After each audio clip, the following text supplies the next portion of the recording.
Hello, you guys. Welcome back to As For Me in My House. I'm Elena. We have a special guest today. Hi, I'm This is- Gabrielle. Yes, we are going to do it's our first girl talk, but it's not like specifically just towards girls. And we're just going to jump right in because we have a lot to cover today. So much. And this is a sweet friend of mine. She has gone through so much, and she's just going to kind of share her story with her twin girls that she had at 6 weeks. 26 weeks. They're still in the hospital. They've been there for 100 and a couple days. 2 days, yeah. 102 days.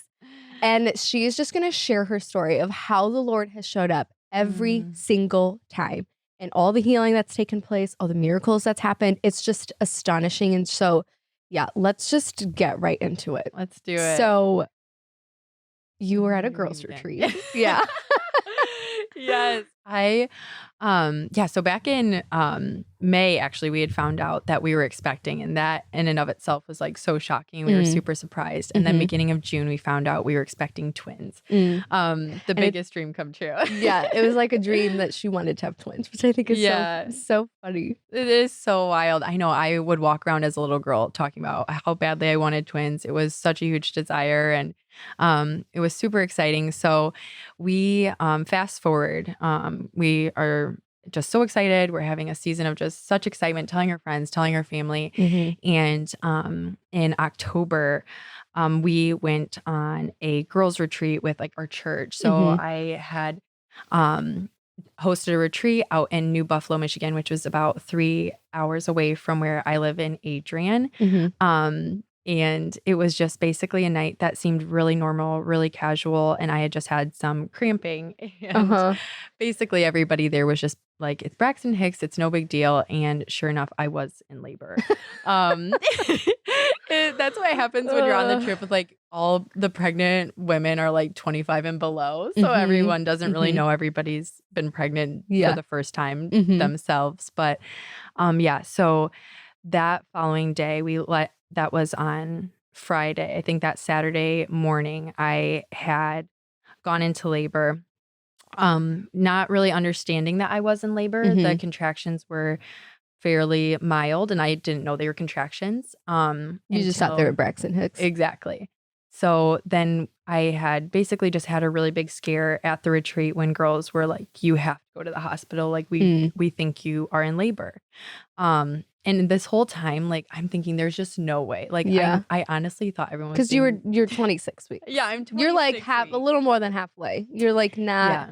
And this was in October? Yeah, this was in October. And the girls were due in January. Yes. So it's like not even on my radar at all. Not even on my radar at all. The girls were born on October 22nd. Their due date was January 25th. So I go to the hospital just for precaution, but I never once thought I was actually going into labor. And sure enough, when I arrived at the hospital, I was dilated at a 6 and almost a 7. So I was like, this is happening today. There's nothing we can do to stop this. And sure enough, my husband, was about 3 hours away from home, or 3 hours away at home. So he was just now kind of making his journey. I can't even imagine that car ride for Dylan. No, I can't either. It's crazy to even think about. It feels like such a blur. Thankfully he made it, by the skin of his teeth. But sure enough, we didn't know what to expect. We were first time parents. I've never had a baby before. Let alone two. And I also felt like I was never really around a newborn baby for a long period of time. Like I had friends or family who had children, but I don't know if I had ever really been around like a newborn in a really long time. The girls being born to me, like they were very small, but they were fully functioning, alert, had everything a normal baby would, but they were small. So Noah was born at 1 pound and 12 ounces, and Selah was born at 2 pounds and 1 ounce. So yeah. That is just wild. It was crazy. So it was everything seemed as normal as it could, them being delivered, until we had gotten to the hospital that we were transferred to in South Bend, Indiana. There was no NICU at the hospital I delivered at. It was a very small local hospital. So they got transferred to South Bend, Indiana, where that was kind of just like where our world kind of started to fall apart. So within the first day, we had found out that Noah had a hole in her lung, and it was causing the other lung to collapse. Oops, sorry. It was causing the other lung to collapse. So Noah was not getting the oxygen she needed, which we didn't know at the time, but would then lead to complications in other organs because they weren't getting like the proper oxygen. Right. So at this point, did you get to hold them yet? No. Okay. So as soon as you delivered them, they just got wheeled away. Okay. Yeah, got wheeled away. We held them 3 days after they were born. Okay. So there was a little gap. And so once we had kind of found out about this hole in Noah's lung, they were pretty reassuring. Like, 26-week-old babies, their organs are, coming out of the womb 3 months early. So they're not fully developed. And we weren't too nervous at first. We were also in shock. I mean, I can't even imagine. I mean, like, you can prepare as much as you want for a baby and you can but then preparing for twins and exactly. You weren't even in your third trimester yet. No. So it's like, even just being prepared, you never feel prepared. So this was like for sure. Whole nother trusting of the Lord. Yes, absolutely. And we were 3 hours away from home. So I didn't even have my, normal nurses clothes or doctor or clothes. Toiletry bag. Literally, there was no such thing as help me pack my diaper bag. That was just not a thing. Oh my gosh, probably didn't even have a diaper bag. Literally, it had nothing. Yeah, literally was not prepared whatsoever. So find out about Noah's hole in her lung, and they were pretty reassuring that they were able to give her put a tube in her chest that would allow it to close on its own. It didn't have to lead to a surgery. So we were really happy about that. However, we were so naive and unaware of just what these things, what this could damage in return for that taking place. So that day we had found out that Noah had also had a hole in her heart, which is pretty normal actually for premature babies to have a hole in their heart. But Noah's was so big that if it wasn't going to close on its own, it would have had to have been intervened with a procedure. Okay. So it was just kind of this really weird roller coaster. You're on this high of being parents and you're so in love and it's everything you could have dreamed of, but you're also Dylan kind of jokes about it. My husband, he's in my mind, I never once thought driving to you that we would have to stay in a hospital because you always think you deliver a baby, you take it home. And he's yes. I've never even met a family with a premature baby. Wow. So this was so far removed. I never knew anyone who had a premature baby, let alone, as early as I had, and two of them. So it was a really weird thing. We were like, oh, maybe in a couple weeks, which was so naive of us, but we genuinely did not think we would be there long. Until these complications just kind of started piling up on Noah. So yeah, Noah was our firstborn daughter, and then Selah came an hour later. And Noah was 1 pound. Yeah, Noah was the 1 pound, 12 ounces. So after we hear about the hole in Noah's heart along with the hole in her lung, this was just a really bad combination of just the other organs. They're so dependent on one another to do what they are designed to do. So we were there for about a week, and Noah and Selah, we know that there's complications. We know it's really hard, but everything seemed fairly normal. I don't know if that's the word, but things were about as calm as they could have been in as hard of a situation as it was. Why do you think that is? Oh my goodness. We literally, the Lord was just so present through it all. And I wish I can't wait to just share, talk about the birth and everything leading up to this, because it just the Lord was preparing us the whole way through. Looking back, we can even see, because you can have moments like this where you're this is so shocking, but it's wow, it's crazy to look back and be the Lord was actually preparing us for this. And that's how we could have that peace, by being God is so not caught off guard by this at all, even though it's the biggest shock of our life.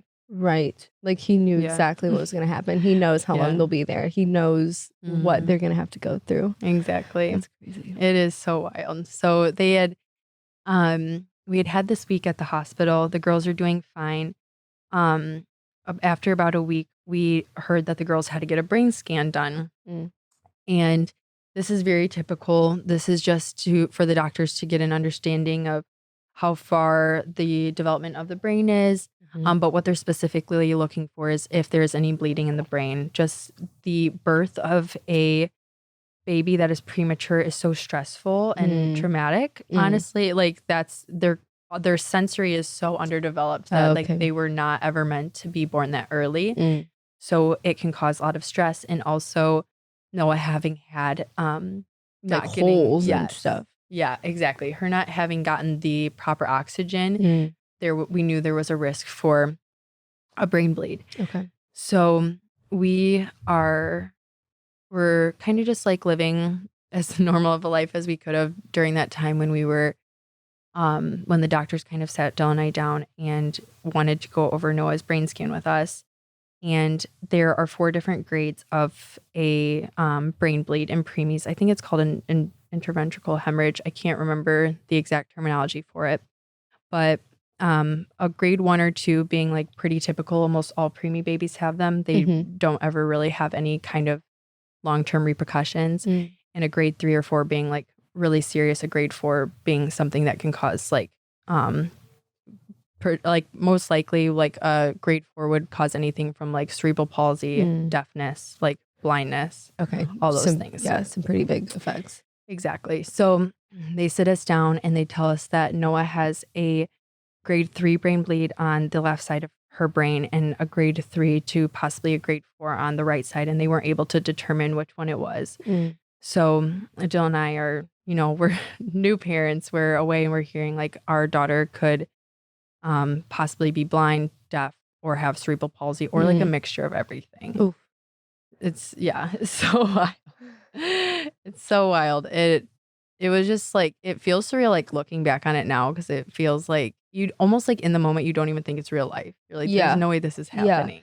And like Gabby was over a couple days ago for dinner, and you were looking back at pictures of them at this time, and like you were in shock. Yeah. Because like, I mean, that's all you had ever seen them that size. Exactly. So now that they're 6 pounds and 7 pounds, Yeah. like you look back and you're like, how were they this tiny? Right. Like how could they just fit in your hands like that? It's so crazy. Yeah, it's so wild to think of how far they've come, because Noah at that time, like you knew they were small, but it was like we just had never had anything to compare her to. So for us, we're like, this is just a baby, and like she's just a small baby. Yeah. And so that was like our biggest like hurdle, where we were like, wow, like how are we even going to like do this? Like what is the likelihood of this? Like it was just like it shook our world. It was not only did we have one baby, we had 2. They came over 3 months early, and now we have a child that could possibly have extreme disabilities, even if she were honestly to survive the things that she was going through currently. Right. So, well, what was your first reaction when the doctor sat you down? Yeah, so that was like so crazy. I feel like during that whole week, I had been super on edge because it just felt like bad report after bad report. And typically I was just so in those moments like easily triggered, and I would find myself getting so overwhelmed. But when we heard about the brain bleed specifically, I did just have so much peace come over me. And it was really wild. Like I felt like God's presence was so apparent in that moment. And it was so wild. I didn't even worry about it. Like we had heard what they were saying, and I'm like, I did. And for a while, Dylan and I were talking. We're like, we don't know if we were in shock or if it was just truly God's peace. And looking back, we're like, no, it was just God's peace. Like, yes, there is that shock factor, but it's like God was so present in that, where we were like, we don't have to worry about this. Like God is in this with us, and we're not doing this alone, no matter what that looks like going forward. Wow. So, that's so beautiful. It's so crazy. So crazy. So we had heard about her brain bleed, knowing like this, we did not know what this was going to look like moving forward, but trusting that obviously whatever God was going to do, he was just and he was faithful. And I think that was when things really shifted for Dylan and I, because we were super overwhelmed and worried for a while. And I remember having this moment where I was like, God, like, after we heard about the brain bleed, I just like was in her room and I just got on my knees and I was like, Lord, like, I'm not leaving. Like, I'm never going to leave the faith. Like, no matter what happens, if Noah makes this out, like, if she lives through this or if she doesn't, if Noah has these disabilities or not, like, I'm with you forever. I'm never going to leave. But at the same time, like, I am going to take you up on every promise and like believe you for like every miracle I possibly could. But just so you, like, I wanted to make it like so assured in my soul, like, no matter what happens, like, I'm always going to live for Jesus. Like, I'm always going to love God. And it's not determined by like what I'm going through or what my life looks like from here on out. It was just, I got full body chills.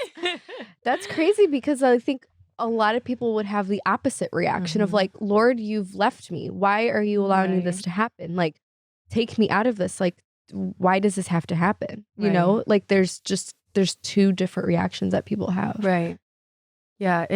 I think it came from a place of like, I had seen God's faithfulness and his goodness so much before this. And I had stayed so close to him that I was like, regardless of what happens, like, I know who you are. And this, like, the things that go on in our world are not like a reflection of God. It's what's a reflection of God is the word. What the reflection of God is our relationship with God, like seeing him intervene in our lives, like that. But ultimately, like, our purpose in life is for God to get glory out of our lives. And we have to be open to what that looks like. Yeah. And that's like the hard pill to swallow, is it's like, God, I want you to use me, get glory out of my life. I want people to know who you are. Like, and he's like, okay, let me use your kids. Let me reveal myself as healer. And it's like, shoot, like, are we truly okay with being like, God, use me, and it looking like that? Yeah. Because we have no idea what that looks like. Whatever it looks like. Yeah. Exactly. Oh my gosh, dude. That is so crazy. Yeah. Well, before Gabby continues her story, because this is just the beginning, I promise you, like what the Lord does and shows up, it's insane. We're going to have a quick word from our sponsors today. Thank you to KiwiCo for sponsoring a portion of today's podcast. KiwiCo knows a thing or two about discovering moments through fun, hands-on projects, and each month they deliver super cool science, technology, and art projects for kids. They have 9 different subscription lines for all ages and all categories, so there's something for every single kid. Alethea and Ari and Evangeline all get their own kits and their own projects, and it's really cool. Alethea and I just did one. It was a like chemistry experiment, so we mixed together different things and they had different reactions, and we mixed together different colors, and we got to see what happens when you mix colors together. We saw what happens when you add baking soda and different things together. So it was really cool. She was so excited. She kept telling me, she's like, every time I do quiet time, I want to do this. Every time I do quiet time, I want to be doing this activity. She really, really enjoyed it. So it's so sweet because they're able to explore, and it is appropriate for their age. So the activity Alethea got is very different from the activity that Ari will get, and obviously Evangeline. So they have high quality materials, real engineering, science, and art projects for your kids. And it's the highest of quality, and it is all kid approved and age appropriate for them. And it gives them the tools to learn a new skill, to build new experiences, and make connections to the world around them. It can be hard sometimes to find different ways to keep your kids entertained, but this is really nice because everything that you'll need to do the activity is included. So in her like little project, it had a beaker, it had spoons for each thing, it had all the colors, it had multiples of things, so we could do the activity multiple times. So it's just really, really cool that I just opened the box and was able to play with her, and I didn't have to go out to the store and grab a random thing. So make 2023 the year of discovery with KiwiCo. Get 50% off your first month on any crate line at kiwico.com/asforme. That's 50% off your first month at kiwico.com/asforme. We also want to thank BetterHelp for sponsoring this episode. And if you've never heard of BetterHelp before, it is online therapy done right. Malena and I had the privilege of going through a couples therapy counseling session several months back, and it was one of the most rewarding and eye-opening experiences we've had. A lot of times you might be talking past your spouse and not even communicating on the same page and not even realize it. So having a licensed professional counselor that was able to kind of read everything else, not just what we were saying, but how we were saying it, really helped us work through some different conversational and communication issues that Milena and I were having. And on the other side of that, I could tell you, man, it was a big relief and helped us to really not only solve those issues, but grow closer together as a result. If you're thinking of giving therapy a try, BetterHelp is a great option. It's convenient, affordable, flexible, and entirely online. Just fill out a brief questionnaire and get matched with a licensed professional, and you can switch therapists at any time for any reason for no additional charge. If you want to live a more empowered life, therapy can help get you there. Visit betterhelp.com/myhouse today to get 10% off your first month. That's BetterHelp, HELP.com/myhouse. Okay, so after you have this conversation with the doctors, Mhm. they sit you guys down, and then what happens within the next couple of days or weeks or like?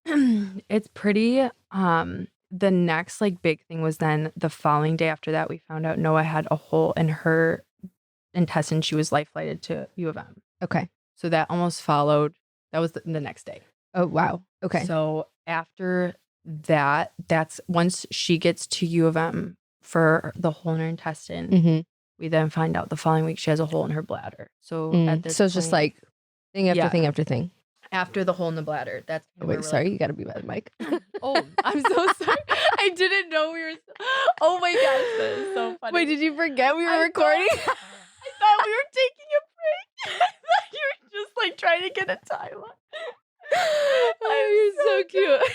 Oh my gosh. Okay. Yes. Well, this So is like what sorry. I want, just like fluid That is conversation. That's what hilarious. you guys get. Yes. So yeah. Noah, we find out we have the sit down conversation. Following day, we wake up to these phone calls of the doctors being like, you need to come down here. Like Noah has a hole in her intestine. And again, like we hear these things and we don't really know like the gravity of them. Right. So we come down and we see that they're calling to see if they can life flight her to U of M because the current hospital didn't have a pediatric surgeon to perform like the surgery that was necessary. Okay. And so at that point, we're like, we don't know the gravity of these things. So I'm, of course, like, I'm overwhelmed, but I didn't realize that these perforations are actually like deadly. Like a lot of children die from them when they take place. It's basically when, like, because you have to think too, like these premature babies are taking in food 3 months earlier. So they're using their digestive system 3 months before they were supposed to. Yeah, they're doing everything. Being exposed to light early and Yeah. oxygen and all of that stuff. Everything. So she, while they were trying to introduce food, the bowel had perforated, which means it like created a hole. And that was just a miracle of itself because typically they find out that a baby had a perforated organ because they get extremely sick. It happens because, like fluid is just in their abdomen that's not supposed to be in there. And it causes such a great infection that like babies can die very, very quickly after that takes place. So they had actually accidentally found Noah's hole. Not accidentally. It was obviously the Lord was just, he was revealing things to heal them like constantly. Like there were so many times where she should have gotten sick from things that she never did. But they were taking an x-ray of her lungs to see if they had gotten better when they had seen at the bottom, like the intestine right next to her lung had this like little hole. So it was only because they took this x-ray that they found it. They didn't find it because she had gotten sick. Typically they get sick and then they find out after the exactly. fact. So Noah gets this hole. She is life flighted, or sorry, they weren't able to life flight her because there was a storm coming in. So then it was just like this terrifying thing of like, is she even going to get to the hospital in time? So they put her in an ambulance and they are taking her to the hospital. And Dylan and I are like, well, what about Selah? Like, well, what do we do with Selah? Like, do we have to like leave her here? And they were like, U of M hospital is at 100% occupancy right now because it was like a really high, like just RSV this season was like insane unlike anything they had ever seen before. So they were like, she should only be here like 1 to 2 days. Like once a bed opens up, like she will come, but you guys have to leave her here now. So again, just like such a wild thing, like thinking like you typically never have a baby and then leave it a couple days after giving birth, a week after giving birth but we thought it was a short period of time. So we were like, we have to go be with Noah. Yeah. So we go to U of M. Noah's surgery went well. We were thankful she was doing okay and she was not showing any signs of illness, which was like such an answered prayer because typically, they get super sick. After that, Noah was kind of on the up and up. We were really hoping that then this hole in her intestine would heal on its own without an additional surgery. So that was like something we were praying for and like believing for at the time. So about 3 days, fast forward after that, we find out that during the surgery with Noah's perforated intestine, they had accidentally nicked her bladder. Yeah. So we're come to find out Noah has a hole in her bladder. So at this point, she has a hole in her heart, her lung, her intestine, her bladder, and she has like this huge brain bleed. And she's still like, 1 pound and 12 ounces. Wow. And it was just like the most shocking thing to hear. We're like, how does this just keep happening? But again and again, we're like, Lord, like, we trust you. Like you're the only one we can call on. Like these are things that like, if you don't intervene, they just won't get done. And like, it was just something that we really were hanging on to. Actually at the time, Dylan had shared with me, like the week we like had the girls, Dylan, a few months prior to this, while I was still pregnant, I was in my first trimester. He had been preparing for a sermon and he was talking about like the accounts of like Jesus healing and what that looked like in the Gospels. And Dylan was just blown away and he was like, wow, like what a miracle to actually think of like healing a leper or like raising someone from the dead or like making a blind man see. Like when you actually sit and think about what Jesus did, it's like we can read those things and just like skim over it. And it's like, no, like Jesus literally, like he had authority over everything. Yeah. Everything. And Dylan was reading and he's like, wow, God, like this is insane. And he shares that it's like one of the very few times he felt like the Lord so profoundly speak to him. And the Lord was like, you don't know me as healer. And Dylan was like, but God, like, I believe you are healer. And he just felt as though the Lord impressed on his heart again, but you personally don't know me as healer. And Dylan was like, I literally I fell to my knees and I just wept because I knew like in my spirit, like something was coming. And so it was crazy. So the Lord was like in little ways, just being like, just get ready. 100%. I got you. I'll take you by the hand, both of you. Exactly. But we're going through the flame. We're going through it. And we're going in the lines then. We were. But we hung on to that so much after every one of Noah's reports because we were thinking the Lord wouldn't say, you don't know me as healer unless he was going to reveal himself as healer. So it was like this word where we're like, God has shown every intention to like reveal himself as this. Yeah. And like, we just have to like literally sit and wait and like, and pray. And like, there's nothing else that's required of us. Yeah. Like, we just have to wait. So yeah. That's so good. It's crazy. Okay. So I remember, because this feels like a year ago, even though it was only a couple months ago. But I remember the first time we talked on the phone, there was a point where Noah was going to have to go into surgery, but she had to see like 9 doctors. Yeah. Yeah. Do you want to explain that story? Because this is just like wild to me. Yeah. So now that Noah had then had this hole in her bladder, we had then believed that there was possibility for it to heal on its own, but there was half of the staff or half of the team that believed it would have to be like intervened surgically. So that was something. Well, what was your response? Yeah. What did you think? I was like, what was the Lord showing? Yeah. So actually we had just the night before, I had a dream that Noah's like bladder was healed. I had a dream that a doctor came in and was like, great news, like Noah's bladder, like the hole in her bladder has closed. Like we aren't going to have to intervene surgically. And actually I was in the middle of that dream when I had woken up to a phone call from her like main physician being like, we're actually going to prep Noah for surgery right now and take her into the operating room. And I was like, Lord, what the heck? Like, you just told me you were going to heal this. Yeah. And I wake up to literally them being like, you need to come down and sign consent that she can go. Yeah. And so we get downstairs and doctor after doctor comes in and they're like, now we're going to do this and we're going to give her this. And we had to like sit down and have these doctors say like there's a very good chance like Noah could not make it out of the surgery. But also she could not make it if she doesn't have the surgery because right now there's just floating like urine in her abdomen. Okay. So it was kind of like trying to pick this lesser of two evils. It's like, do we wait for this to heal on its own, knowing there could be repercussions of if this urine stays in there, or do we allow her to go in surgery how do you operate on like a bladder that's like the size of less than a dime? You know what I mean? Yeah. Like it's like just so fragile. So fragile. And so we had to go through meetings with 8 different doctors and people coming in to give we had to give consent, go through all this. And the whole time I'm just like, okay, like this is so wild to me, Lord. I really did think you were going to heal it naturally, but like I'm going to believe you could heal it this way too. But like whatever happens, like I have peace about it.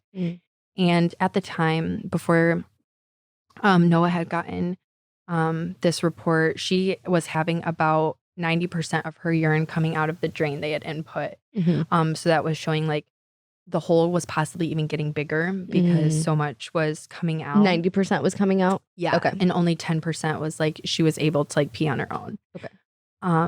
And the last doctor came in who was going to be performing the surgery. And he was sharing like how like right when he walked in, he was like, I just don't have peace about this. Like, I don't have peace about this surgery. And it was so crazy. We later found out he was an elder at a local church in Ann Arbor. But I was just so thankful that he was like led in that way. But he was like, what is her urine output now from the drain? And the night before, she had 90% of her urine going out of the drain. And they were like, she's only had 20% come out this morning. Yeah. Oh, so crazy. So it went from 90% leaking to 20? Yes. And he was like, overnight? Overnight. And like, does that happen? Like, no, they were too stunned to speak. Like, they seriously were. He was like, I have to cancel this surgery. Like, it's already begun the process of healing on its own. Wow. So crazy. In that surgery too, they were also going to check to see if the hole in her intestine had closed on its own too, because he was actually going to perform surgery not only on the bladder but on the intestine, so they could just do it all at once. And then 2 weeks later, they were able to do an ultrasound, and both of the holes had like closed on their own. It was so crazy. So it gave us this boost where we're like, okay, Lord, like you're coming, like you're showing up, and we're like, okay, Lord, like, we're just going to wait. And like, we're continuing to see, like 2 weeks later, we get this incredible report about like the holes had closed. And shortly after, Noah just had to have a slight procedure. It wasn't like a full surgery or anything, but that closed the hole in her heart. And then the hole in her lung had closed on its own as well. Wow. It was really wild because a couple weeks later, from when she was supposed to have her bladder surgery, the man who was supposed to operate on her came in and he was like, I've never seen anything like this. And he was like, this is a miracle. And I'm just sitting there and I'm like, oh my gosh, like it just was so wild seeing these doctors and physicians being like, I've never seen this before, even though they've been in the practice for like, 20, 30, 40 plus years. And I think they were shook because they had never seen, unfortunately, in Noah's case, it's very rare to see, even though she was born that young, she still had way more complications than a typical like 26-week baby. Oh, okay. Well, and Selah had no problems. And Selah had no issues. She Selah was just chilling. Selah was just chilling. Which is also rare. Which was also so They were rare. both the extremes. Yeah, they literally were. It was like God was just showing how he can sustain life at like such a young age, but he was also showing how he has heal. authority over everything. All of her major organs had issues. Wow. So yeah, it was just this wild, crazy time of that. Later on, actually though, actually just last month, there had been an infection that did show up in Selah's blood that they had thought led to an infection in her spinal fluid. And that would have meant that Selah had meningitis. In adults, it's not as serious, but babies, little tiny ones. Yeah. And babies, it could be something that causes regular seizures. Oh, okay. So that was like just crazy news for us too. But once I remember when you told us too, because this was already 2 months, 3 months in. Yeah, exactly. This was just like not even, this is probably a month ago. Yeah. And I just remember you just being really exhausted. Yeah. Like you could just tell it was like, okay, Like, how 100%. much more could we possibly go through? Exactly. And I remember just praying and praying and praying. Yeah, 100%. It was, yeah, that's what it was weird because we had so much joy and excitement from seeing God perform miracle after miracle. And we're like, we're literally counting heaven on earth. But like spiritually, we felt super strong. But like physically, it's like, you know, we've been in here months on end. You feel like you're going to war for your children. I mean, you every day you're like, are they going to make it? Is God going to pull through? Like you believe he is, but you also have to have it settled, like regardless of what happens. Yeah. And it's like this mental battle that like physically becomes so exhausting. Of course. Yeah. You're still human. You know, you're postpartum. 100%. You know, like right before we started recording, she's like, I'm going through postpartum hair loss. Like she's like losing hair. And it's just crazy because like normally, right, you would have been at home snuggling them, laying in bed for weeks, but 100%. you were like up and at it right away, which is just so crazy to me. So you know, like your body didn't even have a chance to like rest yet. No. You don't need to go away for a whole year on a vacation. Literally. Oh, I know. It's how do you feel like the nurses and the doctors were able to see Jesus through this? Like, was it obvious? Yeah. Or like, was it like did they see you guys on your knees? Did they, you know, like what did your room look like compared to the room next door? 100%. Yeah. So we kind of had some ongoing jokes where, I mean, Dylan and I were constantly praying out loud, constantly worshiping. I would get down and pray on my knees in front of the nurses and the doctors. Like there has to be a time where I think that's where God is really and glorified in those moments. It shows that your reliance has nothing to do with what they can do, and it's solely in who God is alone and how He works through them. Yes. And but yeah, it was a battle in there for sure. But it was making sure, like, that was a big prayer that we had was, God, every doctor and every nurse that comes in here, like, would your presence just be so apparent? And it was really beautiful. We actually had a nurse. She was so sweet. She loves Noah and Selah so much. And she knew that like we were believers. And one of our first questions, or the first question she'd asked was like, oh, where did you get their names? And I was like, oh, from the Bible. And she was like, oh, that's why I don't recognize them. Like kind of joking. And so I was like, oh, that's okay. She's like, well, I did try to read it once, but it was overwhelming. I'm like, oh, that's okay. You don't have to read it from to back. Just find a couple verses that really speak to you and hang on to those. And she wasn't a believer? No, she wasn't a believer. And she's like, oh, I like that. That sounds good. Well, a few weeks go by, and one night I was in the girls' room praying, and Dylan was in there, and I left to go to the bathroom. And Dylan said, like, the nurse went to her and was like, what is it that you guys believe in again? Like, what's your religion? He goes, we just love Jesus. And she was like, whatever it is that you believe in is the real thing, because I feel it every time I'm in your room. And it was like just this crazy answered prayer of being like, that is the real thing. Whatever it is that you believe is real. And wow. It wasn't anything that we had done. It was just being open to like being like, Lord, like, host yourself here. Like it was just a place that was like God was just being so present, and she could feel that. And we had a lot of really beautiful encounters like that with nurses and nurses who were wanting to pray with us who normally don't pray, and doctors who were willing to believe for miracles even though they hadn't seen them. And they were just showing up again and again. It's so crazy. Numerous times, I know a lot of the nurses and doctors did not think Noah was going to make it. Let alone she's more than fine and like thriving. We won't always we won't know exactly like some of the repercussions until she's a little bit older. We do know she does have her sight and she does have her hearing, which is so beautiful, and we praise God. There are certain like red flags you can see with like her motor ability. Like as soon as like a newborn stage at like that 40-week-old gestation. So wait, age. how old are they now? So yeah, now they are 41 weeks tomorrow. So yeah, they're 102 days old today. So it's so crazy. Selah's really close to being discharged. And Noah probably is just not too far behind. I would say only a few weeks.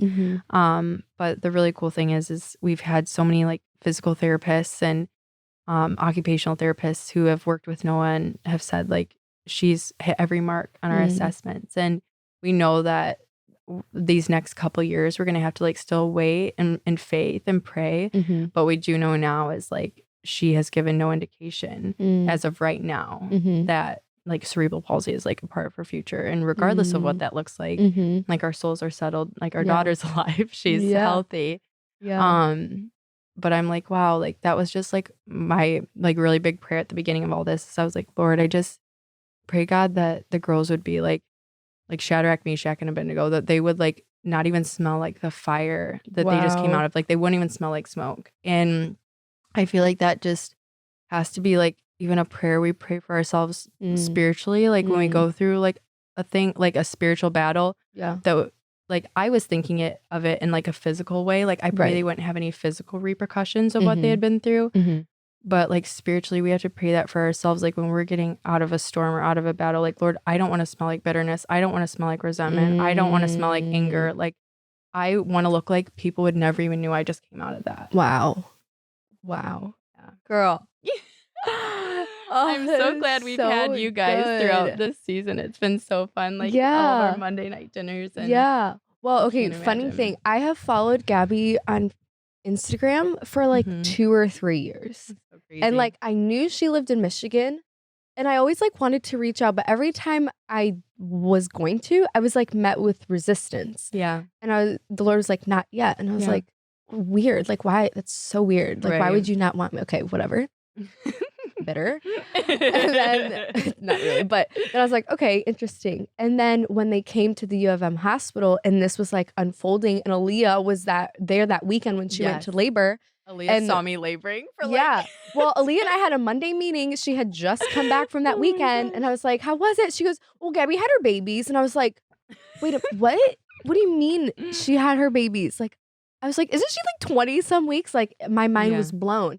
But then once you guys came to the U of M hospital, Lord was like, you need to just reach out to her. And like we had a phone call. And then since then we have them over every single Monday. And it's been like the most beautiful thing to just witness and like how the Lord has brought community to you guys outside of you not being home. Because you didn't mention, but they've been living at the Ronald McDonald home. Like they're not in their home right now. It's like a hotel, you know, like you're just, everything feels foreign to you right now. For sure. Yeah, it's wild. But I mean, even like I'm so encouraged by you guys too, because I think of like for Jill and I to be going through like the hardest season of our lives, like for the Lord to be like, you need the Ciciotti family while you're in this season. Like that just says so much about how much you guys have blessed us and been such an encouragement. Like you couldn't have done it without you guys. So thank you. Yeah. I always tell them too, like you've been sleeping. Like you and Dylan like go to bed and close your eyes and then you wake up. Like you can sleep.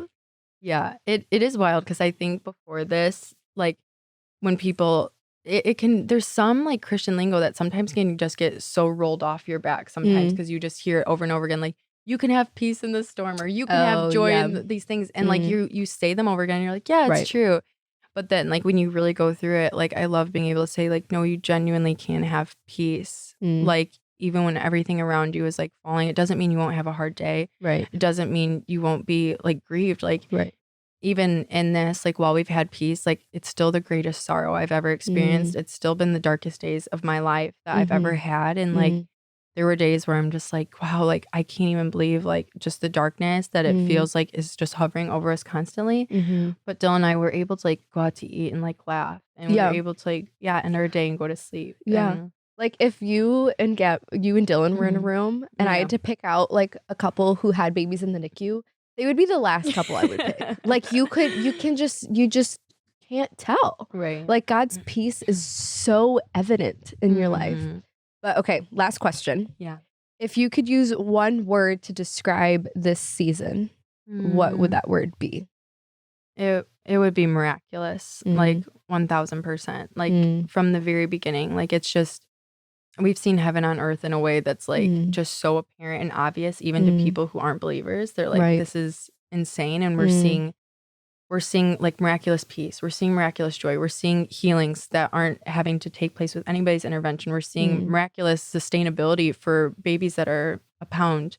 Like we're seeing like miraculous provision in communities. It's just, it feels like it's really weird. Like, it's hard to describe because I'm like, it feels weird to say that we're in this valley because we are. But at the same time, like, we're encountering God in a way that's unlike anything ever before. So there's moments that feel like the mountaintop. And it's like, it's really hard because I'm like, it's like constant, just so much joy and so much excitement. And then it's been grievous. And now things are definitely settling out. I can't wait lot. for their going home party. Girl.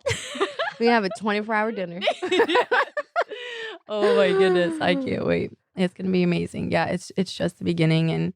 And yeah, I really do believe we will see these girls completely whole in every way. And yeah, all glory to God. I'm really thankful that he would even entrust our family with such a story. So yeah. That's so beautiful. So Thank you for cool. sharing. Yeah, thank you guys for having me on. Of course.